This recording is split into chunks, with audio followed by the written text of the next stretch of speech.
Following the discovery of America, Europe entered a period of worldwide expansion and colonization. Three distinct economic systems and civilizations, Spanish, French, and English, struggled for supremacy. Spain and Portugal were the first to colonize. Theirs was a feudal economy and a civilization strongly influenced by the church. In America, France expanded westward with isolated posts and missions. New France was paternal. England established compact colonies on the middle Atlantic coast, with people economically self-reliant and individualistic, and bearing the seed of democracy. A series of military struggles resulted in the elimination of France from the North American continent in 1763. 13 English colonies gained their independence while continuing the Anglo-American tradition. The acquisition of Louisiana was inevitable. Spanish power declined. The Floridas were ceded to the United States. The people of Spanish America proclaimed their independence with American sympathy. The weak hold of the Spanish civilization on the Southwest and the Caribbean islands finally gave way under American pressure. New World colonization was started by Spain in the West Indies, then on into Central America and southern Mexico, into the mountains and rich silver mines, silver ingots carried by pack and then by galleons to Spain. To the north on the plateau arose the cattle. Because of commerce raiders, Spain established outposts in Florida. In the west, the Spanish settlements extended to Santa Fe in 1609.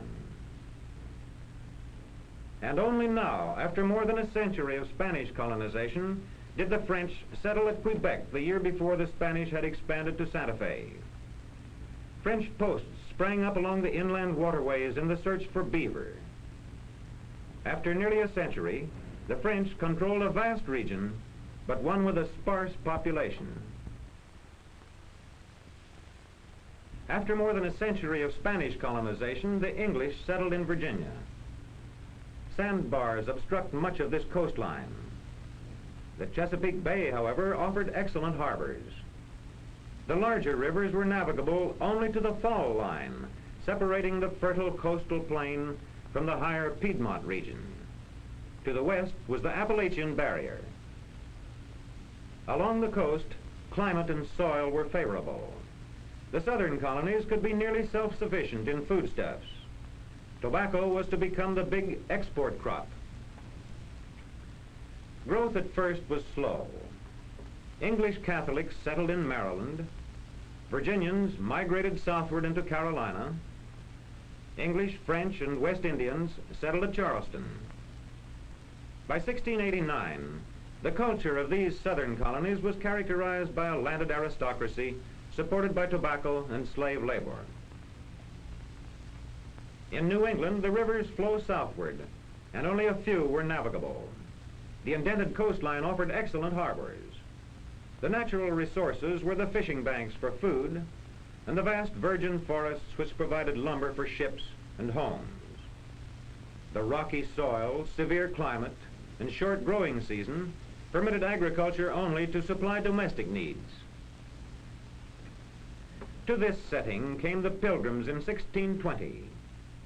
Soon thereafter, the Massachusetts Bay Colony was founded, with rather crude beginnings. But soon, more settlers arrived and built permanent dwellings. People from Massachusetts settled the valley of the Connecticut River. Roger Williams led settlers to Rhode Island.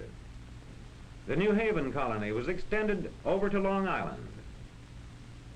Later, the New Haven Colony was combined with Connecticut, and the Plymouth Colony with Massachusetts. New England was now substantially settled. The houses were generally in villages, conducive to active community life, centered around the church and the town meeting. The Middle Atlantic region had excellent harbors.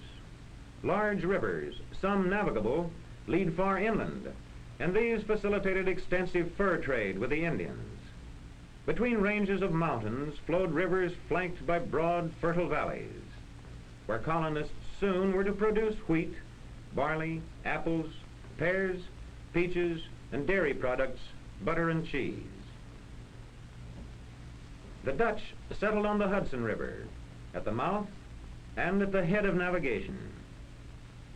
Shortly thereafter, the Swedes settled on the Delaware, but their weakness invited subjugation by the Dutch under Stuyvesant. Soon, the English took possession of all New Netherlands. Penn founded Pennsylvania as a Quaker colony.